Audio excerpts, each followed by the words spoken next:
as we get ready at that point for the conference tournament. We'll look back at this past week at home for the Citadel, look ahead to these final road games coming up, and everything else in between with the head coach of the Bulldogs, Coach Conroy, who, of course, is with us tonight. Coach, good evening. How are you? Doing good.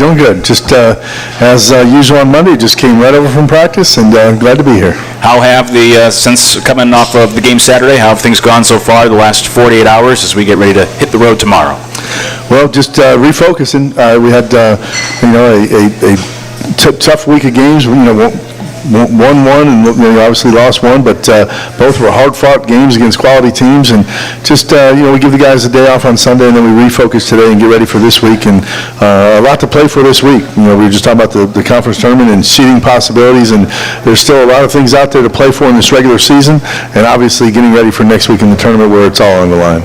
Let's look back at the games this past week, and of course, if you're with us in person, you always have a chance to submit a question for Coach that we'll get to later on, so keep that in mind here at the Sportsbook of Charleston in North Charleston. Penultimate coaches show tonight of the basketball season. Let's talk about the penultimate home game, which was Wednesday night against Furman. Your team gets the victory 69-65, and to put it into context, the Citadel, they were 16-point underdogs for those interested, but based off of the Vegas spread, it made it the largest upset for the Citadel basketball program in 5 years as they beat Furman the other night. First win against a 20-win program since 2009. So it had been a while since the Citadel got a win like that against Furman, doing so at home, 69-65, keeping Furman to a season-low 65 points, fewest points the Citadel's allowed against Furman in 8 years, on and on. It was a good win for the Citadel at home Wednesday night. So with all of that said, Coach, let me tee up a very obvious question for you that I'm sure you were very pleased with your team's performance the other night against a good Furman team. I was proud of our guys. It was something that I didn't feel like, and in all due respect to Furman, great program, and they've had a heck of a run. Coach Ritchie, I think, has won over 20 all 6 years he's been there, and before him, Coach Medved. So they've been had a great decade here in a long run. But I didn't feel like necessarily it was an upset as far as our guys have been working toward this all year to try to play that type of game, and you just felt like you were getting closer and closer, and to see it all come to fruition in their work out there. I thought it was, it was a great effort by our guys, and one where a lot of things came together, but something we've been working on all year. And I thought we backed that up following that with the next game where we played that game in a very similar fashion. Just didn't make some of the plays down the stretch or make some of the shots we needed, but we played 4 good halves of basketball over this past week. Yeah, so with that said, what does that look like? Like, if you could bottle up that good 40 minutes, what would be the description of your team's performance that you like so much? Well, I love the fact that we were unselfish. We were sharing the basketball. We had a few too many turnovers against Wofford. That was a big difference. But we were really moving the basketball, finding the open guy, getting some easy baskets. I think against Wofford, we shot 65% in the second half. We basically were around 50% for all 4 of those halves. Mm-hmm. We were getting quality looks. We were knocking them down. And playing just unselfish. And the ball and player movement that we've been after, it takes a while, but I thought you finally started to see that on display. And then I thought the fact that we were able to control the tempo. We want to play a tough schedule every year. In order to do that, you have to be in charge of the tempo. That doesn't mean you play slow. It means you're in charge of the tempo. You know when to play fast. Those quick strike attacks. We had some really, really good ones against Furman where we scored in 3 or 4 seconds down the floor. But then we had several where we grinded out the entire shot clock. Mm-hmm. So we were in charge of the pace of the game. I think that's one of the big keys to be able to win on the road, to go and beat competition that is also at a high level of college basketball. Like you said, a 20-win team. You have to be the team that can control that tempo, and so that was another piece of it. And then defensively, that's been a struggle for us all year. And I thought Brady Spence especially, but Brady and Steven on that front line, they combined for 8 block shots against Furman. I think they had 7 more against Wofford. Our interior defense is starting to come around, and so you put those 3 things together: the ball and player movement, controlling the tempo, and then starting to tighten up on that defensive end. I thought those were all 3 great signs. Yeah, in that game against Furman, first time for the Citadel since 1999 that you had 2 players with at least 4 blocks apiece, with Brady Spence and Stephen Clark doing that, which obviously contributes to holding Furman to a season-low 65 points. Brady, even after the game, had some comments about, we've never beaten, and during his time, never beat Furman. I asked you about it on the postgame show after the game because I thought your team had more energy than the Paladins. It almost seemed personal out there that your guys really wanted to play well and beat Furman. Obviously, we know the fans always want to see a victory against that team, that in-state rivalry. But did you feel like there was an additional chip on the shoulder of your team as you got ready for that game with Furman? I think so. I think it goes back to what I've said. It was kind of the culmination of a season of hard work, and our guys have felt they know we're getting better. They wanted to see the results of that work. Where you get the actual win. When we played at Furman, I thought we were able to get some really good shots, and then as we talked about last week on the show, 10 minutes ago in the game, Stephen Clark fouls out, and the score kind of gets out of control, and they win by 20, and then nobody thinks we really gave them a great match. And I think our guys took that a little bit personal. That that thing was closer than others thought, and if we can do the things like control the tempo a little better, because you saw how fast Furman can score and how good they are offensively. Those first 4 minutes of the game, I think they had 16 points the first 4 minutes, and it was all that hard work, and here we are. They're flying up and down the floor scoring at will, but we were able to get it under control after that. Obviously, the Brady Spence blocks helped, the Stephen Clark as well. Clark also had, I think, another 4 steals as well, 4 blocks, 4 steals in that game. But defensively, as I've already mentioned a couple of times, you held Furman, which Furman entered that game top 10 in the country in scoring. You held them to a season-low 65. So I know you've already touched on your team's performance, but specifically on the defensive end, what allowed you guys to after maybe those first 4 minutes, to be so difficult against Furman on the defensive end? Well, I think, again, before we go back to the team, I think individually, another guy that kind of goes unnoticed in keeping that score down, Elijah Morgan, had maybe one of his best games at point guard, because from the offensive end, he was able to get us into offense at the right pace, kind of keep the number of possessions down, if you will. And then also, Elijah's on his way. I don't know what the exact numbers are, but if we play 4 or 5 more games here, which is by far our team lead. And I think he had 4 in that game against Furman. So another one, besides the block shots, his ability to guard ball screens, his ability to get some steals off the ball, I thought those were some timely plays as well. But mainly, if you're going to pull the upset and you're going to beat really talented teams, like I said, those first 4 minutes they scored all those points in transition. Your transition defense has got to be on point. It has to be really rock solid, and I thought a lot of things go into that. Your shot selection, the pace of the game, your communication, all those type of things, but it really starts with that point guard getting back and getting everybody set, and I thought Elijah did a great job. Nice win for the Citadel against Furman Wednesday, snapping Furman's winning streak at 8, and then also for the Citadel, ending the Citadel's losing streak against Furman, getting the first win against Furman in 5 years. Takes us to then Saturday against Wofford. 72-68 is the final score as the Citadel come up a little bit short against the Terriers. That was a game that for the final 10 minutes was within 1 possession. The Citadel had a lead in the final 4 minutes. Wofford, unfortunately, were the team that closed out the win at McAllister Fieldhouse. When you look at that game now, a couple days removed, just what stands out that maybe led to the difference in a close game with Wofford Saturday? Well, I think we've alluded to a lot of the factors, but the game, the most important thing was the game was played in a similar fashion. I thought we were in a position to win it. There was a couple shots down the stretch that didn't go our way. We didn't shoot free throws like we have all year. We're one of the best free throw shooting teams in the country. I think we were 8 of 13 on that game. A couple front ends of 1-and-1s. Those were crucial misses, if you will. And then, credit them. They knocked down a couple of those shots. The other factor I would point to, and we were really disciplined this way against Furman. We had a little spell to start the second half where we got some stops. We were scoring on them, and we got some defensive stops. And when that ball came out, we turned it over in transition. And it looked like high percentage plays, but they're plays that if we could do it all over again, we maybe just slow that thing down and walk it up at that point. But we had Brady ahead on the break one time, but that's probably a play that's a little bit tougher for Brady with his history of leg injuries and things like that. Steven got it knocked out from behind one time going down on the break. His versatility has been a bonus for us all year, bringing the ball up sometimes on the fast break. So tough to have him slow down in that case, but those turnovers really kind of came back to haunt us a little bit. Between Steven and Brady, I think they had 10 turnovers right there, and that's usually what our entire team has. But credit Wofford. I thought their front court was ready to go, and they were very aggressive in guarding those guys. It was senior day. Now, obviously, this is your first year back here at the program, so these guys, you're coaching for just this first year. But I guess just in general, what type of day is that for a basketball program when you have senior day and you have some guys playing their final game on their home floor in that uniform? It's interesting.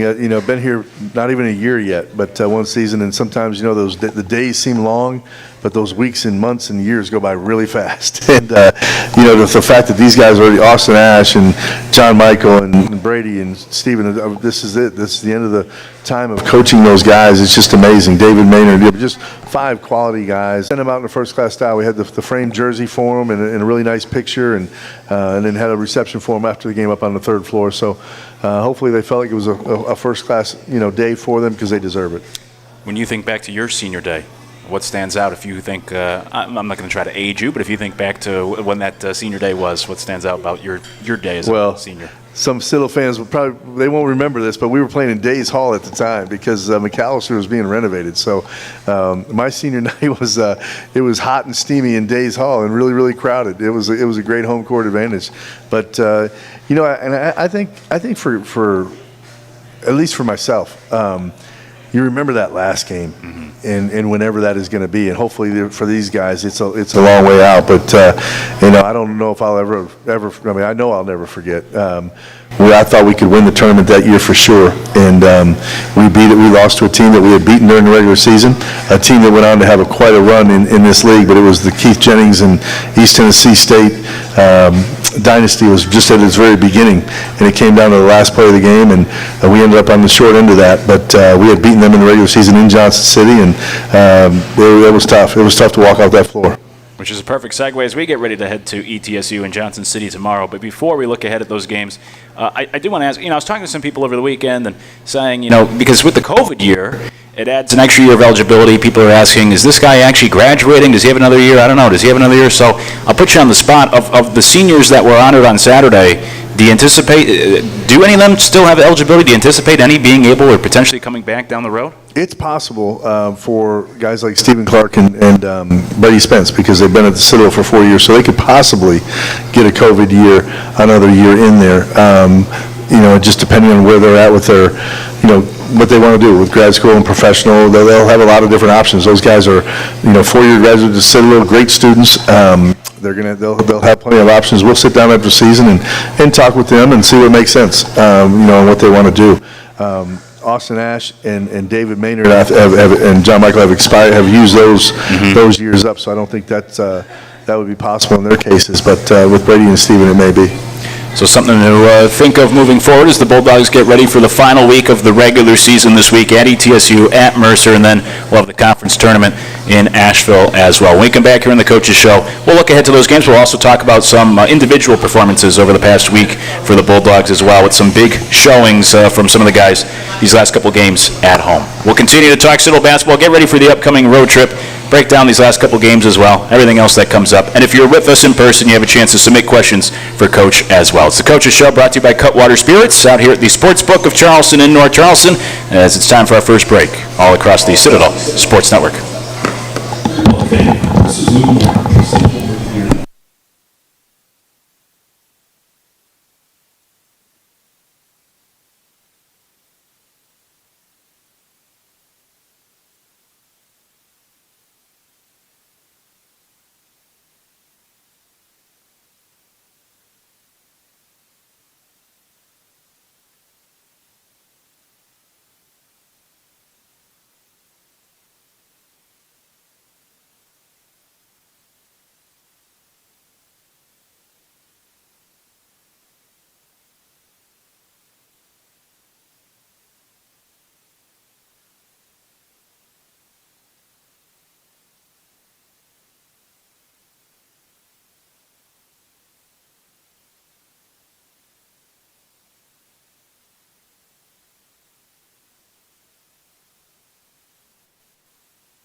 Back on the Coaches Show here at the Sportsbook of Charleston in North Charleston. The Coaches Show brought to you by Cutwater Spirits. If you're with us in person, you have a chance to submit a question for a coach that we'll get to a little later on, as it's our second to last Coaches Show. We'll be out here next Monday leading into the conference tournament.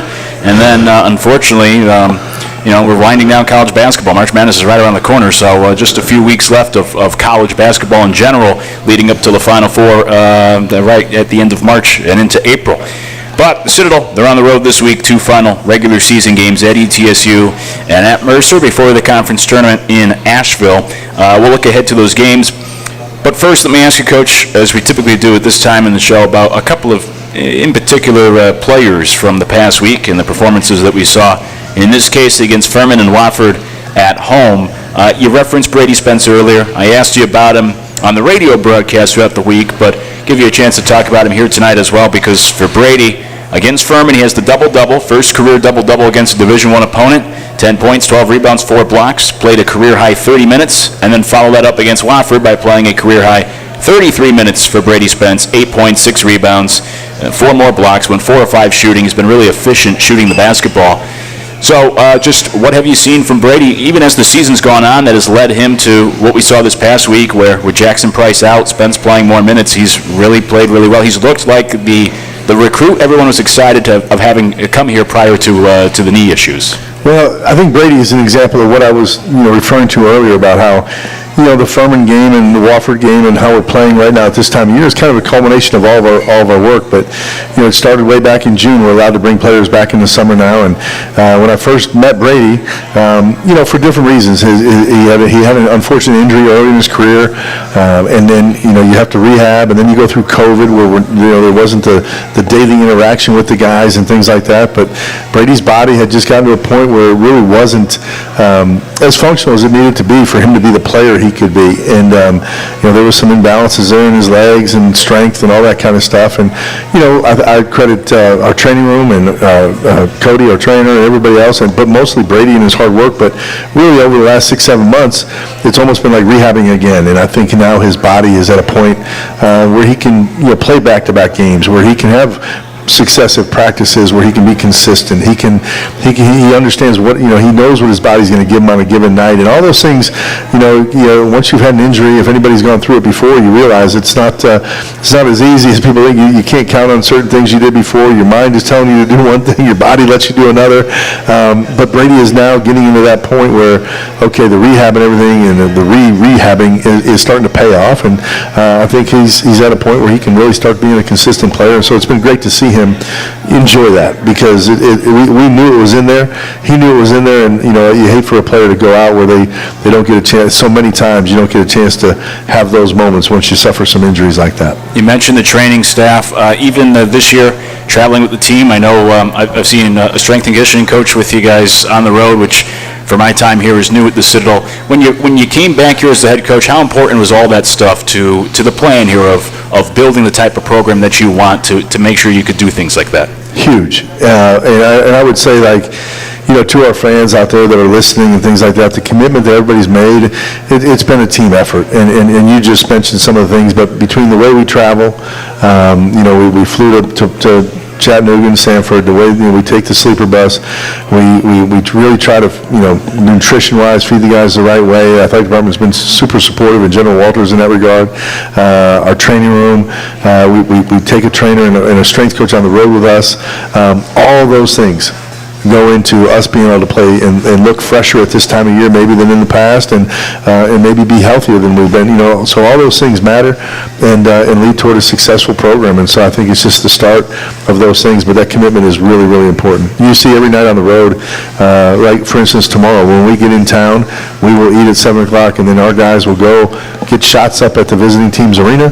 They'll come back. They'll have a rehab session, if you will, with the strength coach and our trainer at 10:30 at night, where they stretch and they do some different routines to work on their core and things like that. So the recovery process is so big now in college athletics, and I think that's one of the areas we've really tried to make an impact.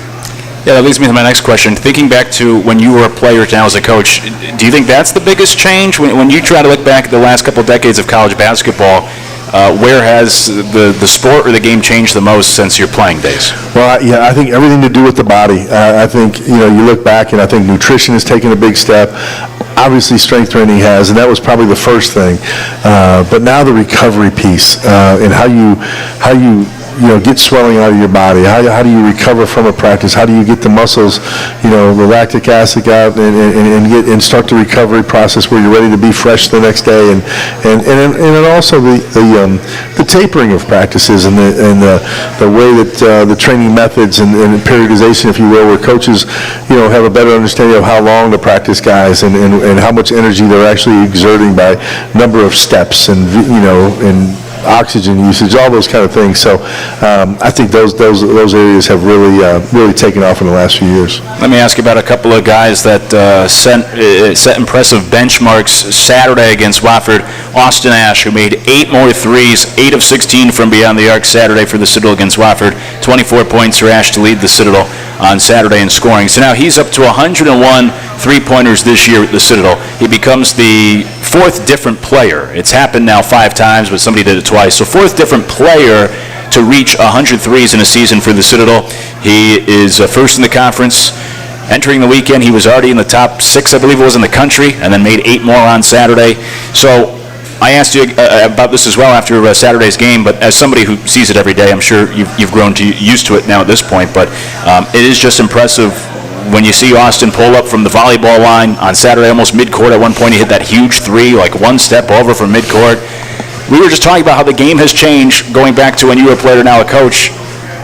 Do you still almost scratch your head when you see some of the things that Austin does? Oh, and I'm sure people that know me and have watched me coach before scratch their head wondering if I'm going to keep letting him take those shots. But no, he's a special player and a unique player. And aside from the threes, he's been just a terrific addition to our program.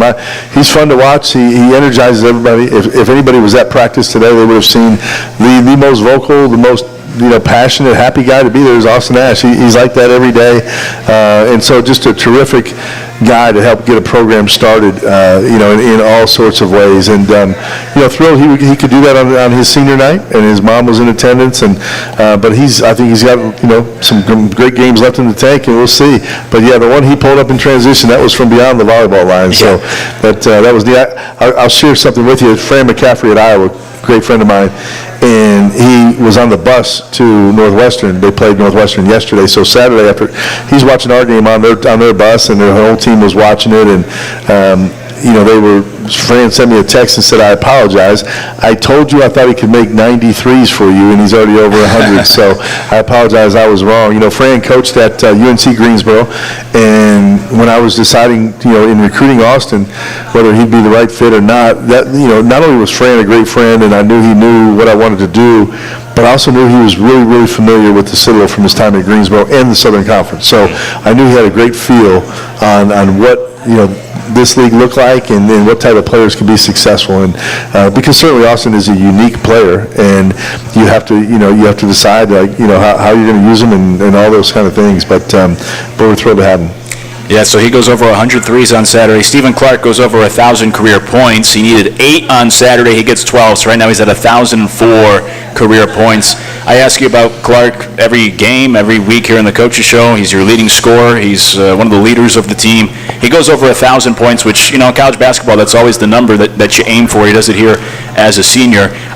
Since it's been a week since I asked you here on the Coaches Show about him, just what you've seen from Stephen lately, or just what it means, I guess, even as a college basketball player to be able to reach 1,000 career points. Well, when I think Stephen Clark, from the day we arrived, I just think it's just been, what a blessing, and how he has bought into what we're trying to do. And he's had a terrific year. He's a great student, great ambassador for the Citadel. He was out at the baseball game with us yesterday, cheering on the baseball team. And I find it hard to believe that anybody in our league could make a better case for most improved player in the league, and also for at least being on first team all league, if not player of the year. Like, I just think he is so important to what we do. He's been so versatile. We move him all over. He scores, he rebounds, he blocks shots, just everything about it. It's been fun to watch his development. Yeah, it sure has, and he's been having a great year for the Bulldogs. The Citadel gets ready for the final regular season games of the season this week on the road before conference tournament time in Asheville next weekend. The Bulldogs head to Tennessee tomorrow to take on ETSU Wednesday night, and then we'll head to Georgia at the end of the week to take on Mercer Saturday afternoon. When we come back in the Coaches Show, we'll look ahead to those games, and plus, if you are in attendance, we always take questions for Coach as well that are submitted in person. The Coaches Show brought to you by Cutwater Spirits. We'll come back with more as we talk Citadel Hoops with the coach of the Bulldogs here on the Coaches Show from the Sportsbook of Charleston in North Charleston, all across the Citadel Sports Network.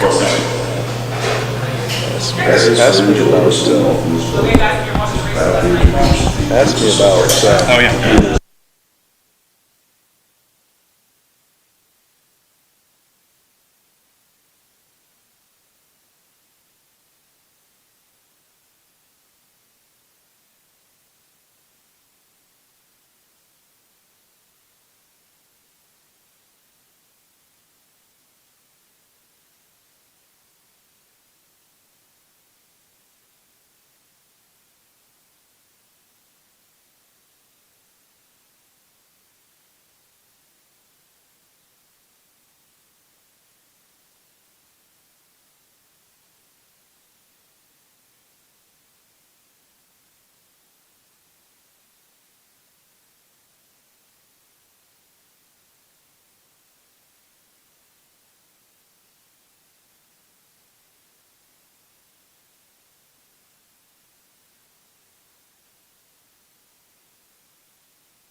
Back on the Coach's Show with the head coach of the Bulldogs, Coach Conroy, as we talk Citadel basketball here at the Sports Book of Charleston in North Charleston, as we do each Monday. We're down to the final 2 Coaches' Shows, including tonight, as we're down to the final 2 regular season games for the Citadel here in this basketball season, which is always bittersweet when you get to this time of year. It's exciting when you get ready for the conference tournament, but then also, of course, it signifies the end of the basketball season with all these conference tournaments and into March Madness. As the Bulldogs head to Tennessee and Georgia this week to take on ETSU and Mercer. Coach, you alluded to it earlier, but now that we're at our final week of the regular season, does it feel like this season has gone quickly? Oh, it does. It does. And this team, you want to feel this way, but if you watch practice today and the camaraderie and the chemistry that they're developing, it takes time. And we miss that a lot now because so many teams are put together on a one-year basis. But I feel like this team is really starting to gel, and it's fun to be around them. And you don't want it to end. And that's why I think college basketball is so special this time of year, and why people fight like crazy in March to keep their seasons going. It does. This year has flown by. It's been great reconnecting with all the Citadel fans and alums, and I know I appreciate the heck out of our crowds. I think they've grown to enjoy this team as the season's gone on, and I think they'll be excited about next year as well. There's a momentum building for sure. We talked about the seniors with Senior Day on Saturday, but what you just said leads a good segue to my next question about the freshmen, because as quickly as this year has gone, that means that we have almost a full season here under the belt of the freshmen that you brought in, guys like A.J. Smith, Madison Durr, Coley McAllister, Tony Carpio. So to do a bit of a check-in here, just what have you thought of the freshmen as their first season starts to wind down? Well, I knew it during the game when we were playing Furman, but when I went to the film, it really jumped out, and we actually put together a little highlight clip of that film of that Furman game, and we'll be showing that probably all summer. But there was intentionality with trying to get bigger bodies of like a A.J. Smith and a Madison Durr and a Tony Carpio and Colby, where they're bigger, they have more size for their position than maybe we've had in the past, and we want to become more of a physical basketball team. You look at the Furmans and even in the Wofords, they might be not have 7-footers, but they are really thick and they're strong, and Bothwell for Furman will absolutely back you down if you let him in the post as a guard, and Mack for Wofford. All those guys have thickness, size, strength. And so we needed to get more physical. And that Furman game, there were several plays in that game. A.J. Smith or Madison Durr walled up, chested up and stopped that drive at the elbow before it got too deep. A.J. coming back had 2 big rebounds. Madison's done a good job of coming back and rebounding. Tony Carpio set a couple bone-crunching screens in that game. One of them was a back screen. The referee came over and said, "I'm going to get him on it next time." But all those physical plays during that game, I thought, wore Furman down. And that has not happened very often in this league over the last decade, and I thought they really felt our physicality in that game. And then, the next game, we got called for a couple of illegal screens against Wofford, but I'll live with that if our guys are learning how to be more physical and play more, of that type of aggressive game. But I would say Madison, A.J.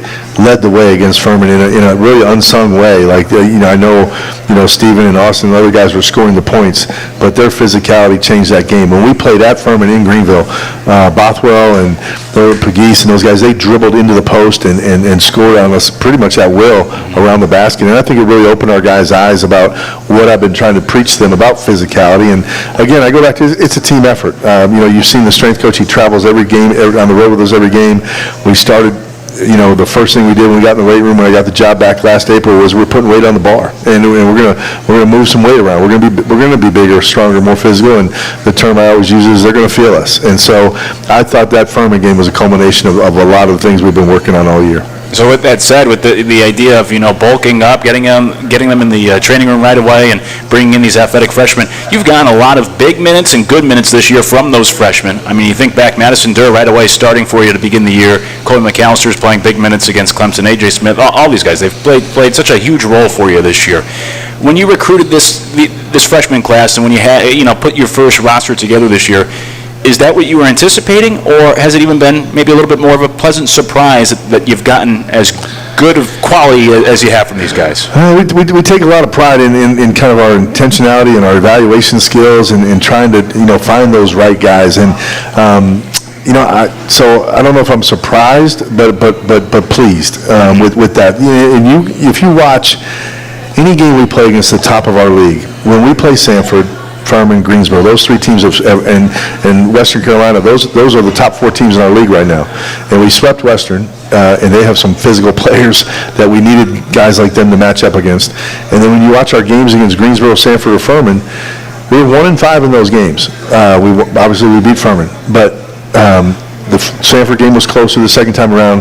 The Greensboro games I thought were really, highly contested, both games. It's those freshmen, when the play breaks down, it's in those games that the freshmen have had their best games because they have the bodies to be able to go against those bigger athletic teams at the top of our league, and they get downhill, they get to the rim, they score points in those games. Those have been some of their best performances. Think back to the end of the Sanford game and how those guys were getting downhill and scoring and putting pressure on Sanford. Same thing, Greensboro. They're strong enough and physical enough to go through the hand checks and the physicality that those teams kind of impose on you. So I've been very pleased with them. They were brought to help us win the league, and they're showing great performances against the top of the league already as freshmen. So with that said, the cliche is the best thing about freshmen is they become sophomores, and I don't bring that up as any sort of slight to these guys because they've played really well, as you just covered. They've been really impressive as freshmen, and there's still a handful of games left in this season. So without trying to force you to look ahead, what's the next step in that progression for the freshmen to take that next step in their career? What do you want to see from them still now moving forward? Well, I think you'll see a big jump. You usually make the biggest jump between your freshman and sophomore year. Unfortunately, in this day and age of transfer and everything else, guys leave after 1 year in a program, and really it's that second year in a program, I think, when you really start to make those jumps. I think you come around us in the spring, and then in the summer, I think you'll see those guys, they now know what practice is like every day, how hard you have to go, how everybody on that floor is talented. It's not like high school. They can all make you pay for a mistake. The intensity, the focus. And I think the game, as players, you say the game tends to start slowing down because you get more used to, just how it is played and the flow of it. And I think when the game slows down, you'll see all their shooting percentages go up. You'll see all their decisions as far as passing the basketball, the assisted turnover. Will get better, all those type of things. And then they'll start anticipating plays on the defensive end even better. I've seen, like, Madison has improved these last 5 games. His on-the-ball defense has really taken a step forward. That was another thing against Furman. Him getting over their handoffs and their ball screens, much, much better than earlier in the year. AJ, his physicality and his positioning off the ball, better. Tony, as his reading the ball screen, things like that. So they're getting better as it goes, and that's why I say I hate for the year to end because the momentum is starting to really trend up. Final 2 regular season games for the Citadel coming up this week on the road at ETSU Wednesday night. The Bulldogs hit the road tomorrow to Johnson City, Tennessee, and then Saturday at Mercer in Macon, Georgia, Saturday afternoon to wrap up the regular season before the conference tournament in Asheville next weekend. Get your tickets, come out and join us in Asheville. It's always a fun time, the Southern Conference tournament in a cool little city there once we wrap up the regular season this week. When we come back, we'll wrap up the Coaches Show for this evening. We'll look ahead to those 2 games coming up on the road this week with the head coach of the Bulldogs, Coach Conroy. The Coaches Show is brought to you by Cutwater Spirits. We're out here at the Sports Book of Charleston in North Charleston. We'll wrap things up with one final segment here in the Coaches Show after this, all across the Citadel Sports Network. Harris Fine Jewelers on Northwest Boulevard is proud to introduce the Princess of Hearts Diamond.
back on the Coaches Show as we wrap things up here tonight at the Sportsbook of Charleston in North Charleston with the head coach of the Bulldogs, Coach Conroy. The Coaches Show brought to you by Cutwater Spirits. And the Citadel getting ready to hit the road this week. We head out tomorrow to Johnson City, Tennessee, just as Darius Rucker sang. And we'll take on ETSU Wednesday night and then Mercer Saturday afternoon before conference tournament time here for the SoCon. Before we look at those games this weekend, a couple of questions did come in for you, Coach, so we'll put you on the hot seat. The first one is perfect because you were just mentioning this last segment, but how has the transfer portal affected recruiting in college basketball? Oh, it is. It's everything. There'll probably be a couple thousand names in the portal this year. There's already guys in the portal. It's an amazing thing that has changed the entire landscape. There are staffs around the country that just have people, watching the portal all day long and evaluating, helping evaluate, who's a fit for a program. You really have to have the art of putting a team together each and every year because you just never know that with being able to go and be eligible immediately. You can lose guys at any time, and you have to just you can't waste time on it or take it personal. You just got to move on to the next and know that you've got to do the same. And everybody has to be in it. There was a time when it I think some institutions thought it wouldn't affect them, and I think everybody knows now it's 100%. It's across the board. Everybody's affected by it. Everybody has to be a part of it, really, because you're not going to be able to hang on to everybody. It's something that we even discussed on the football coaches show, but in regards to the Citadel, does it bring even unique challenges compared to maybe some other programs? Obviously, the Citadel is founded on a fourth class system, 4 years of going through in each class, meaning a different thing. So you'd love to get all guys that come in and go all the way through. And that, throughout history, that was always a tough challenge, but one that you felt like because they would have to sit out somewhere if they went somewhere else, that guys would feel like, sticking through the tough times a little bit, more, because obviously it's not designed to be all easy, and so, but it's, But at the same time, I go back through history. When I played, we had several veteran students that were members of the basketball team and other teams as well. There's always been some of the non-traditional students, but nothing like the free-for-all it is now with the transfer portal and such a high percentage of guys transferring around the country and other teams putting together. And then you add the NIL on top of that. And there's multiple guys in our league who are getting significant NIL dollars at schools that we're competing against right now in the Southern Conference. They've come from other schools, and they're getting quite a paycheck to go to the schools they're at, and we're, it's the reality of today. So I don't think you can have an opinion on it, but it really doesn't do you any good to not partake, because it is just the way of college athletics right now. Absolutely. The other question that came in, people talk about like a 5-year plan. As you view the program you're building here, how close do you believe the Citadel is from contending for the Southern Conference title? Well, I hate to put a time frame on anything like that, but I thought, I wouldn't have come back if I didn't think we could compete for a championship on a consistent basis. And after being here 1 year, I would say if you were to gauge my enthusiasm that can happen and will happen here, it's done nothing but go up. Everything we mentioned, a lot of the commitments that the administration, the fans, other people have been so helpful and instrumental in this year and making some progress. We're just going to do nothing but keep going even faster and further, this off season and into the future. So, last time we were here, it was in year 3 that things really clicked, and we were able to win 15 conference games that year and had a team that I thought for the next 3 years would be right there at the top of the league. And I thought when we left for Tulane, we had our best recruiting class coming in. Most of those guys ended up scattered around the country, but they all had great college careers. So, I don't want to put a time frame on it again, that it'll happen at that same time, but I'm very confident it will happen, and when we get it built, it'll be something we can really sustain. And let me just throw this out there. Coach is already tied for the most wins in a first season for a head coach at the Citadel in the last 51 years. And conference-wise, I believe third right now in the last 60 years in conference wins for the first year for a head coach at the Citadel. So already pretty good year 1 in those building blocks. Before we go, we got about 3 minutes left with you, Coach. Before we go here tonight, we look ahead to this week at ETSU, at Mercer, final regular season games of the year. Just broadly, what do you want to see from your team? this week to make sure you're wrapping up the regular season while getting ready for the conference tournament? What do you want to see from your guys here this week? Well, important games. We can change our seeding. We can still finish as high as 6th and get off the first day. But most importantly, even playing well, we may see one of these teams again in the first round. They both pose different problems. East Tennessee, I thought at our place, I thought that might have been our poorest performance at home and maybe on the year. I thought we really let the way that game was played get away from us, but their quickness certainly bothered us, and they were able to really, they're a fast, quick team. They were able to get by us and cause problems off the dribble, so we'll need to be great in that aspect against them. And then I thought Mercer was a team I thought that really recognized that where we were headed toward with our physicality and things like that, and they were determined they were going to be the more physical team that day in McAllister Fieldhouse, and I thought their guys, hats off to them. I thought they did a really good job of really taking the physicality to us, and so we'll have to match and exceed that at their place, and it'll be their, I think both of these will probably be their senior nights, so just as Wofford ruined ours, let's hope we can ruin a couple others. Absolutely. And does that go back to kind of what you said about the Furman matchup, where your guys were more physical and ready in that second matchup? Same idea here with Mercer? I think so. Yeah. I think so, and I think it's going to be great. It's going to be two different styles in these two teams, but great preparation getting ready for that tournament. I told our guys today we basically are playing in 2 tournaments. We've got to win 2. We need to go 2-0 this week, and then we need to win this tournament, if you will. Puts ourselves in best position to win the next one, and then we need to win those 3 games in 3 days in Asheville. Yeah, well, we're looking forward to it. The Bulldogs are on the road this week at ETSU Wednesday night, 7 p.m. tip-off. Saturday afternoon at Mercer, 2 p.m. tip-off. You can, of course, watch the games on ESPN+, and you can listen to them however you've been listening here to the Coaches Show tonight. We'll be back here next Monday for our final Coaches Show, leading right into the conference tournament as well, as we wind down the last couple weeks of the college basketball season. Coach, appreciate the time as always, and wish you the best of luck on the road this week. Thank you. Go Dogs. That's head coach Ed Conroy joining us once again here on the Coaches Show each and every Monday night from the Sports Book of Charleston in North Charleston. The Coaches Show brought to you by Cutwater Spirits. We'll be back out here next Monday for the final Coaches Show of the basketball season, and we'll be on the road this week at ETSU Wednesday night at 7 p.m. and at Mercer Saturday afternoon at 2 p.m. You can hear all the games and next week's Coaches Show right here all across the Citadel Sports Network.